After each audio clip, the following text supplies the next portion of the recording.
આપણે બધા જાણીએ છીએ કે સુદામા ગરીબ બ્રાહ્મણ છે,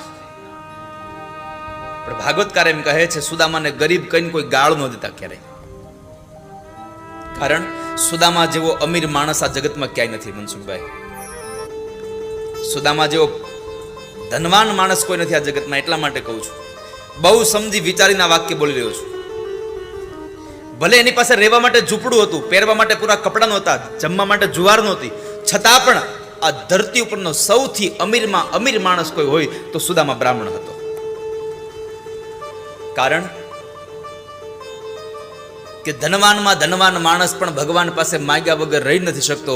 અને સુદામા બ્રાહ્મણે કંઈ જ ન હોવા છતાં પોતાના દીકરાઓ 2-3 દિવસ ભૂખા રાખતા હોય છતાં પણ આ જગતમાં 2 હાથવાળા પાસે નહીં પણ 1000 હાથવાળા પાસે કોઈ દી માગવું નહીં, આવું વરદાન, આવું એને એક નિયમ લઈ, આવો વ્રત લઈ અને જે માણસ જીવન જીવે છે આ જગતમાં સૌથી અમીર છે માણસ.